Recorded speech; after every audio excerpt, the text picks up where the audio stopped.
Welcome to Online Church. I'm Marcella Pells on staff here at Midtown. We are so happy to have you here today with us. We've got a great lineup for you. Our very own Midtown band is going to lead worship, and our Midtowner, Lena Washington, is going to bring you all the church updates. And of course, the very best for you, Pastor Bob Balian, is going to bring the word.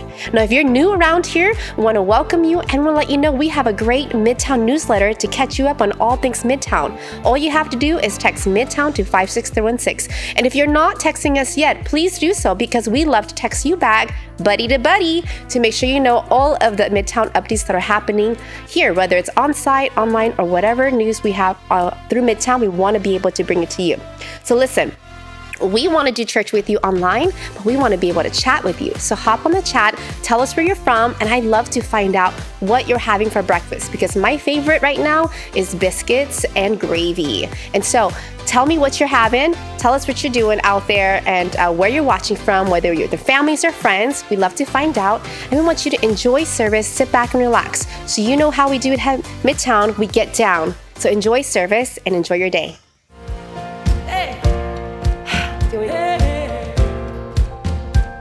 Put your hands together right there.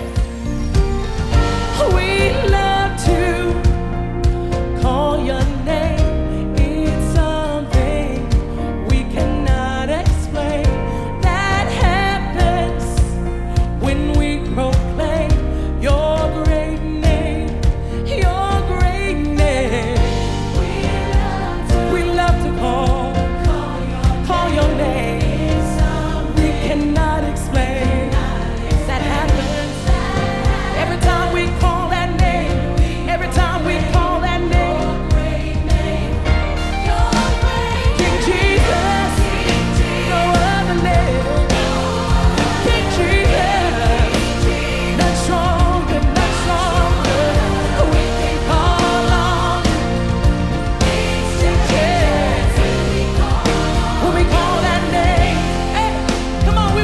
Lord.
What's up, church family? It's your fellow Midtowner, Lena Washington here. You might recognize me from your TVs as I'm the sports reporter for Channel 10, but I am so thankful to see you here today. I got a couple church updates I want to share with you. First, we want to shout out our Elk Grove family. They had a successful second preview launch last week. We want to show you the amazing ways that they are growing our community here with this video. Take a look.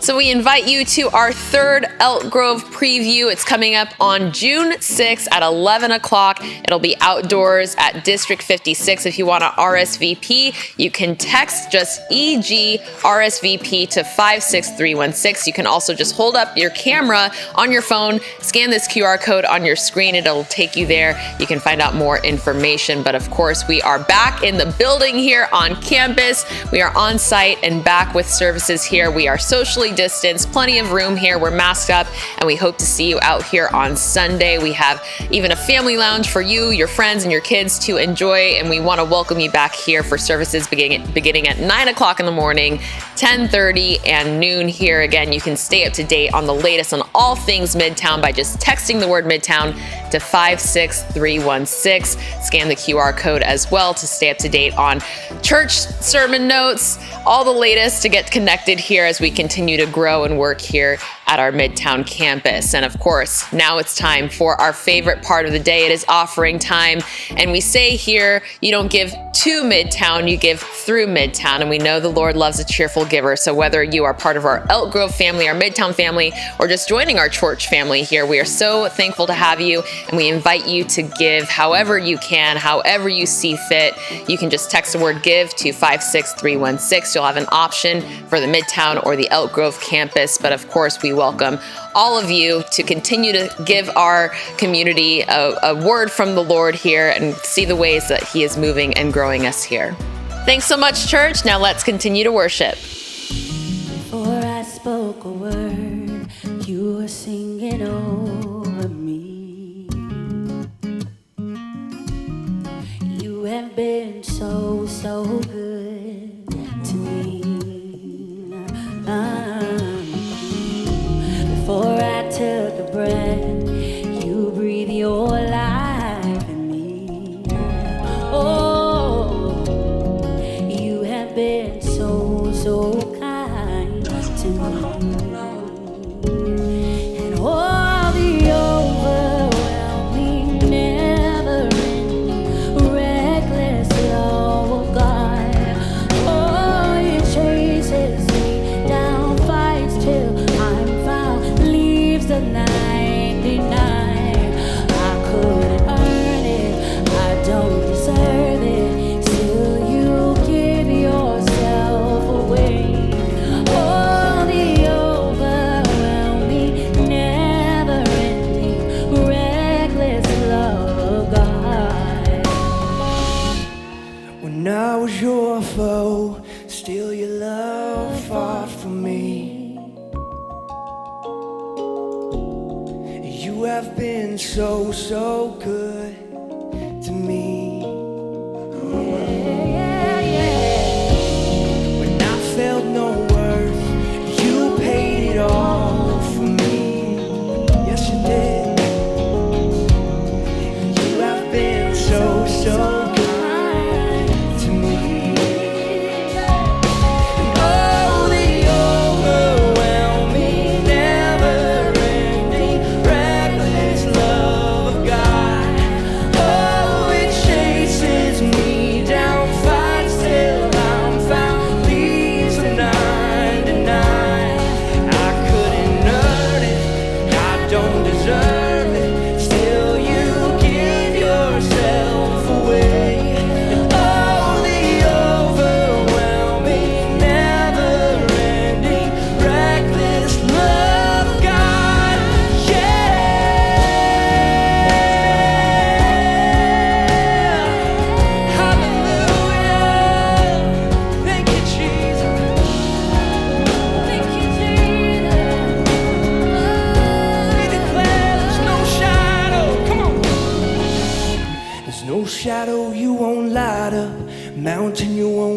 climb up, coming after me.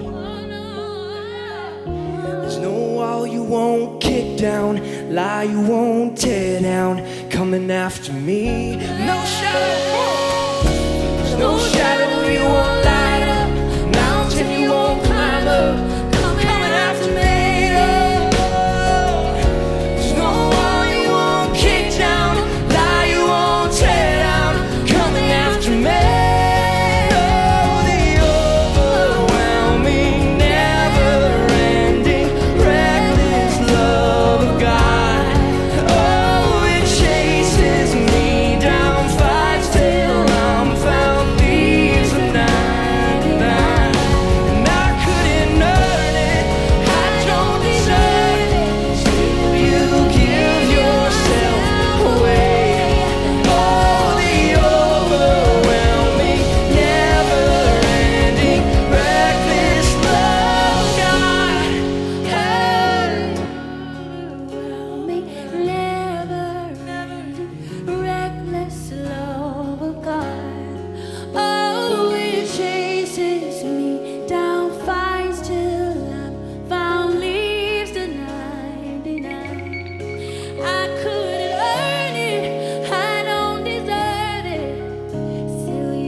Welcome to you. We're so glad you've joined us here at Midtown Church. My name is Bob Balian. I'm one of the pastors here, and we are starting a brand new sermon series, and I get to talk about whatever I want to talk about right now. No, I'm just kidding.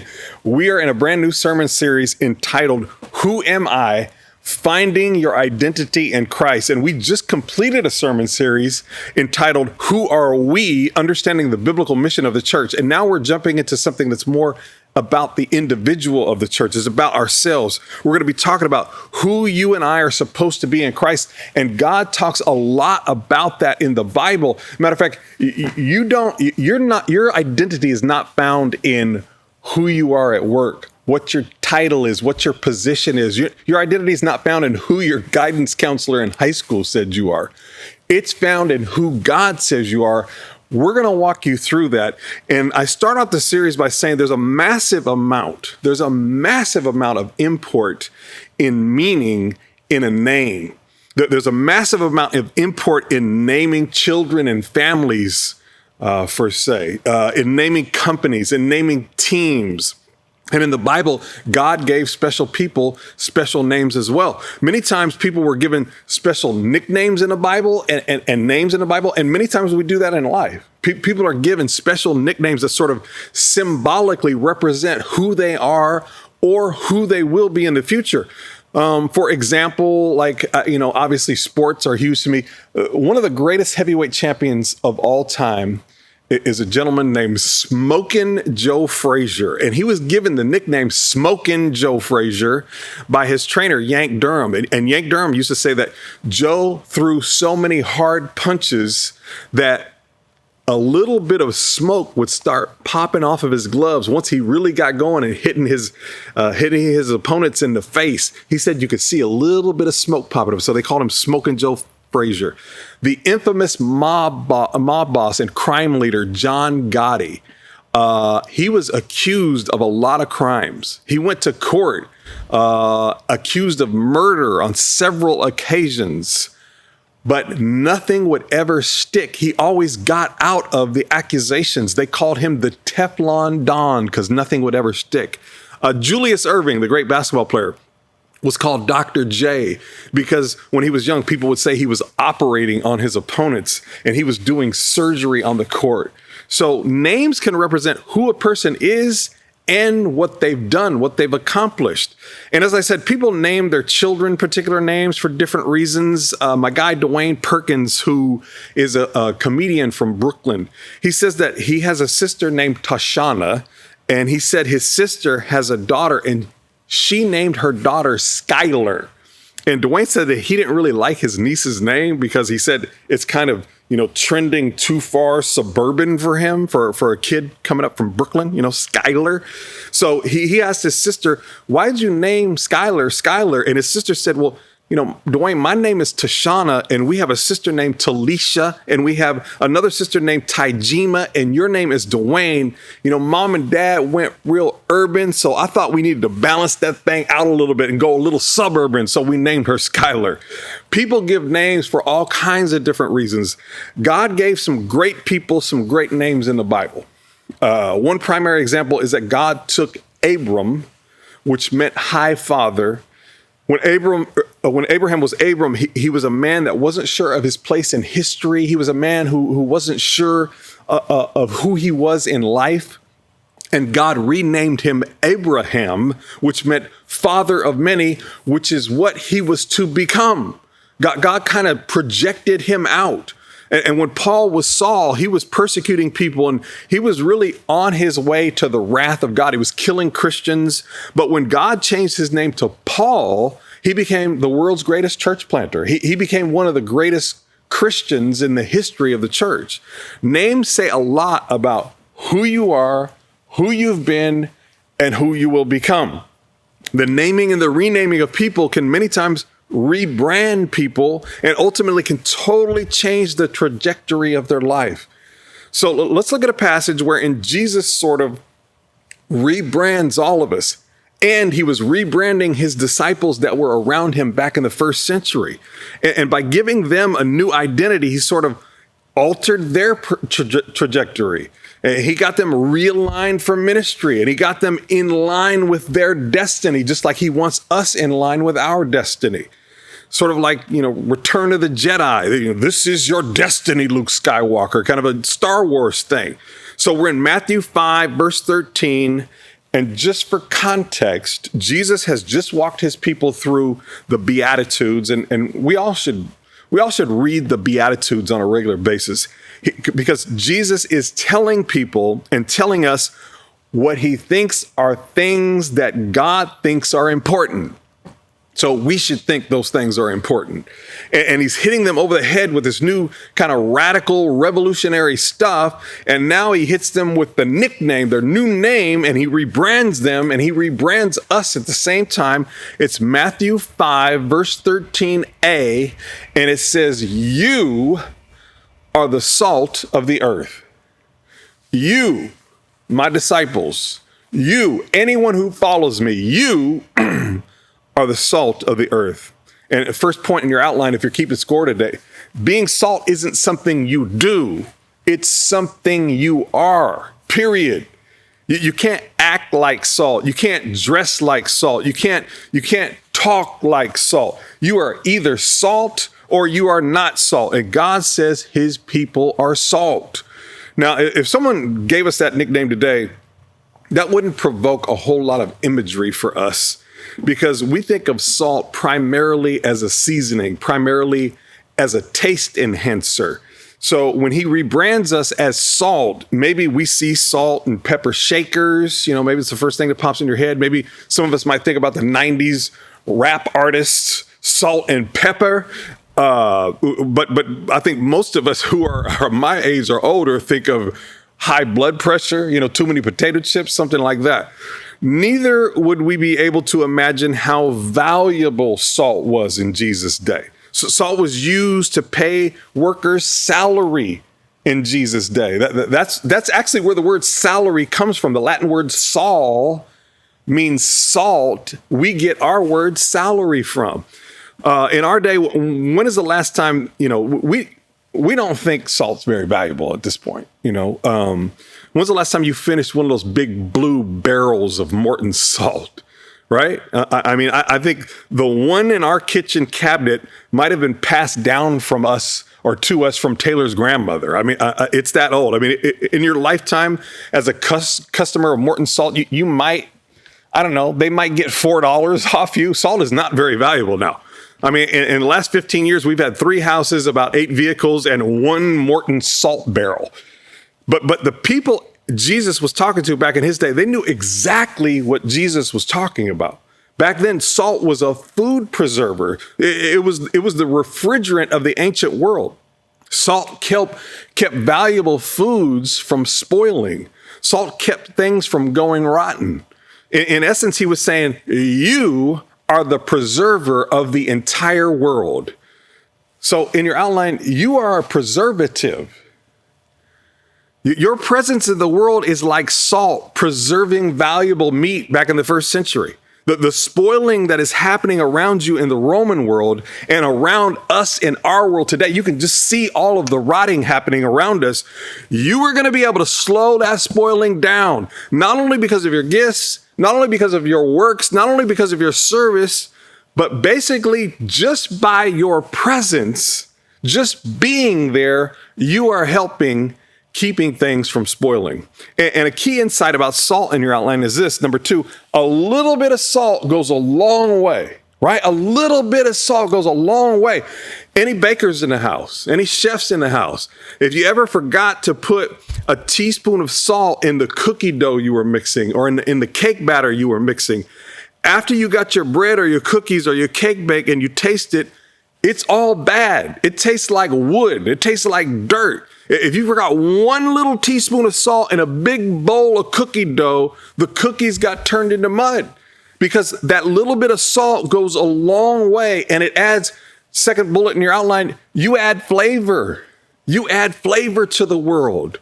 And Jesus is saying that all those things I told you about, how to be righteous and God's value system in the Beatitudes, by living those things out, just a few of you are preserving a lot of people from rotting. You'll be the constant reminder to the world that there is a God. He has standards. He's a good God. There's such a thing as right and wrong. Those things actually exist.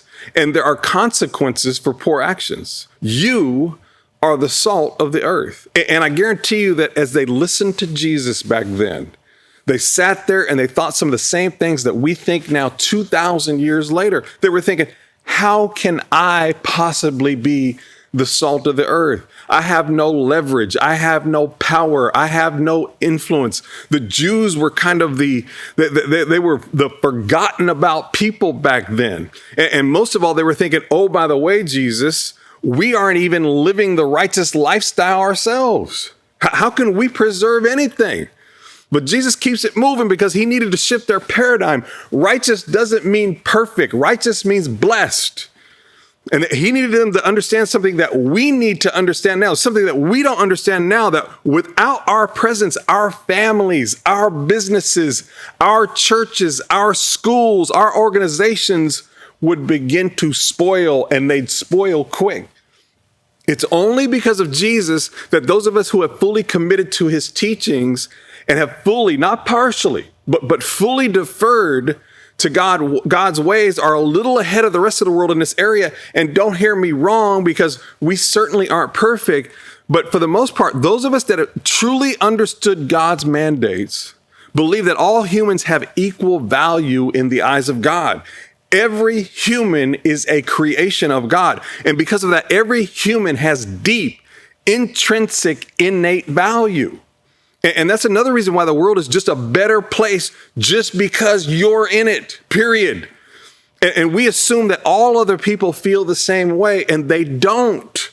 Many people with different worldviews don't believe that. Many people do not believe that every single human being has deep meaning and value to God. And sadly, some Christians don't even believe that. We are the stewards of the worldview that cherishes every human life. That's why the gospel is good news for everybody, whether they're Christian or not. And as salt, you have value because you carry the banner that says all people are esteemed, all people are cherished, in spite of the majority of the world that says they're not. Now, the next bullet is you have value. You have value. But we weren't born with that knowledge, right? We were taught that. That's a part of the Judeo-Christian ethic. In Jesus' day, the stuff he taught was revolutionary. It was unheard of in his day. Concepts like the last being first, it's unheard of in the first century. Mutual submission, Man and woman are going to submit to each other? Unheard of in his day. Loving and respecting your neighbor, the rich being generous to the poor, these were unheard of. You know what? There were some cities back in the first century that if you helped the poor, that was against the law. I'm being serious right now. You could be sentenced to death for that. And we take all these things for granted, but they came from Jesus. And by being the stewards of this worldview, we are keeping a rotting world from rotting faster than it should. We're keeping a universe that is slowly winding down, the scriptures say, from winding down faster than it would. Because even though there aren't very many of us compared to the rest of the world, a little bit of us goes a long way. And there's a danger to knowing this because we can take it the wrong way and we can make it a prideful thing when we shouldn't. We have to not do that. And if you don't think that that is true about us now, let's go back to an Old Testament story. I'm going to flip the script a little bit. We're going to go back to an Old Testament story about a city that didn't have any salt left in it, and God had to throw it away, as the Bible says in Matthew 5:13. I'm going to skip around, but your homework is to read all of Genesis 18. If you could do that tonight, that would be simply wonderful. But I'm going to read bits and pieces of it. So I'm in Genesis 18, verses 1 and 2 right now.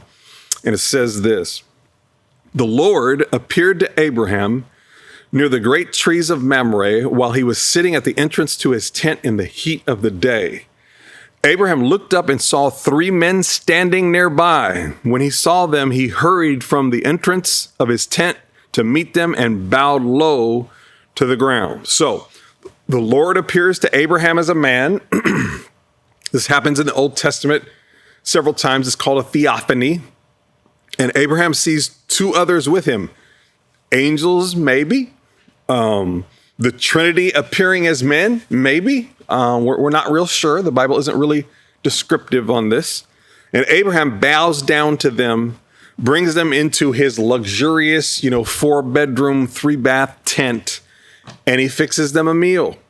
And they tell Abraham he's about to have a child, right? And Sarah, if you read the scriptures there, Sarah says, she says, after I'm worn out and old and my Lord is, after I am worn out and my Lord is old, will I now have this pleasure? She laughs about it. When God tells Abraham that Sarah's going to have a baby, Sarah actually mocks God. So they get ready to leave. And before the Lord makes good on his promise to Abraham and Sarah, there's some other business that he has to take care of with Abraham. So we're in verse 20 now. Verse 20 and 21 say, Then the Lord said, The outcry against Sodom and Gomorrah is so great that their sin so grievous that I will go down and see if what they have done is as bad as the outcry that has reached me. If not, I will know. From time to time, a people would be under such stress, such oppression, such tension, such threat of death, such persecution that there would be an outcry sent up to God. So these angels and the Lord, however that worked out, have come because there have been some people so persecuted by these cities. And the deal with Sodom and Gomorrah is an absolute abomination. The cities were made up of people that thought nothing of anything but themselves. That's all they thought about. The cities were filled with super wealthy people. Sexual sin of every kind was off the Richter scale at this time. The people of these cities made laws about who could live there. You had to be rich to live in these cities, and you had to be good looking, believe it or not. I'm out, right?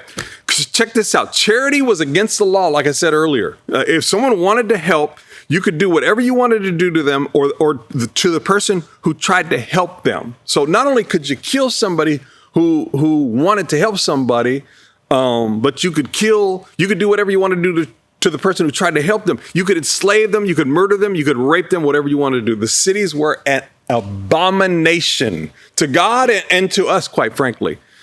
Abraham knew that the cities were an abomination. Abraham knew that God was about to 86 both cities. And Abraham knew that his nephew Lot lived in Sodom. And so Abraham starts to negotiate with God. Check this out.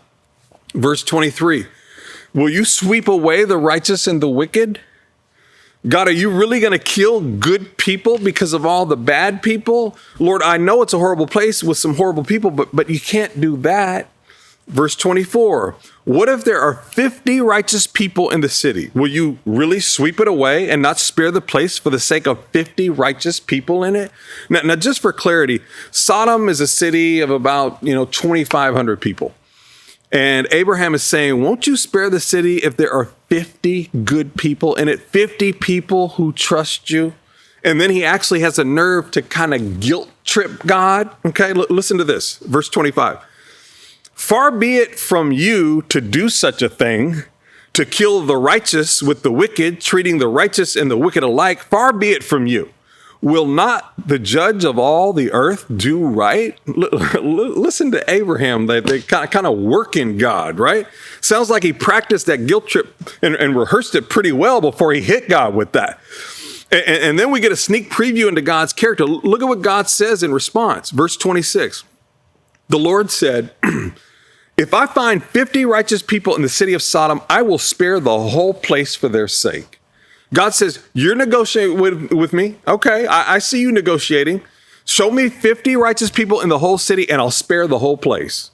So God is gracious, right? He's so gracious, it kind of sets Abraham back a little bit. And now he starts to play poker with God. There's a game going on here because God kind of called his bluff.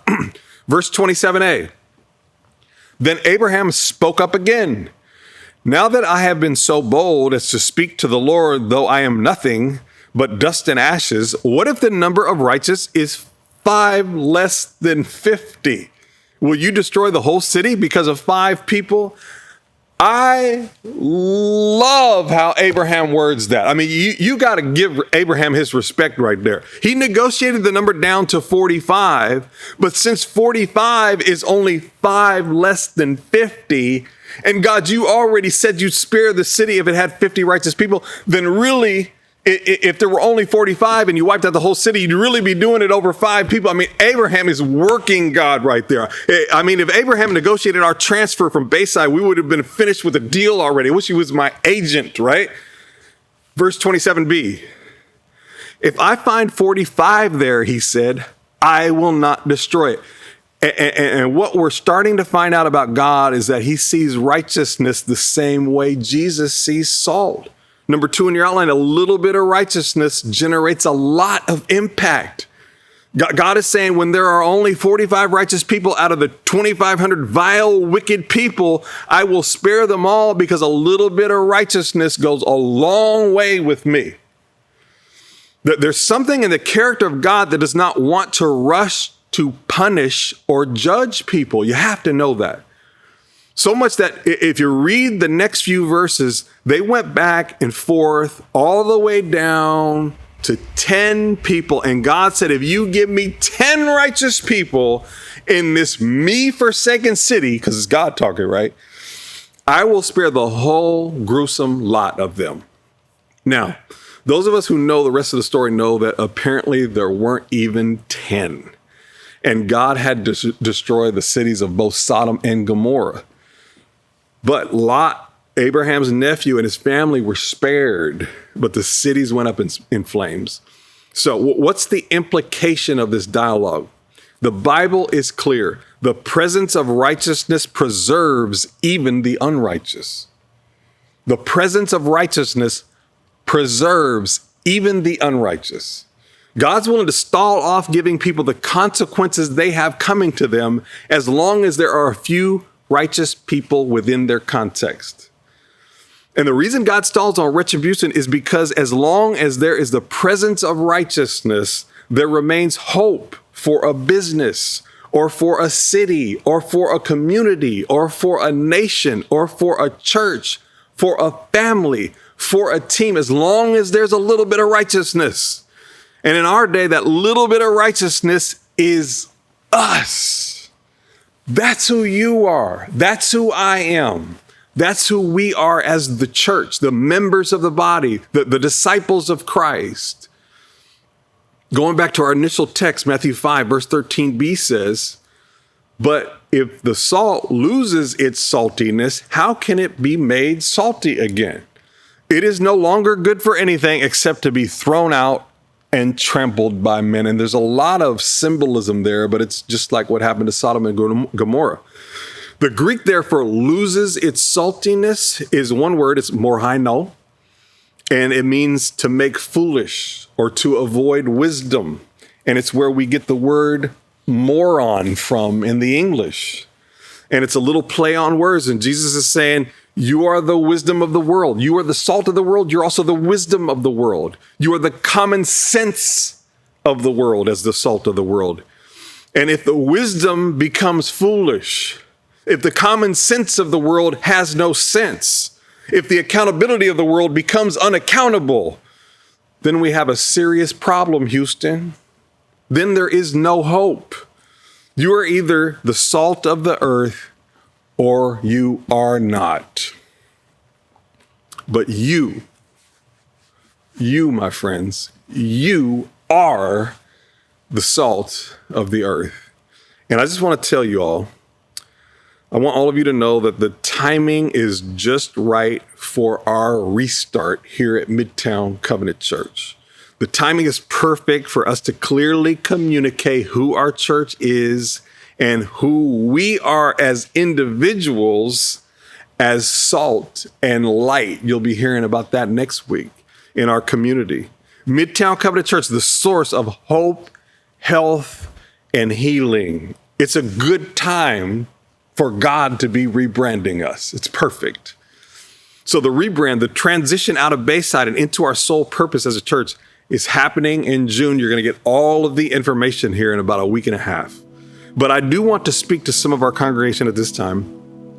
I want to be gentle, but I do want to nudge a few of you. And this is not all of you. This is a fraction of you.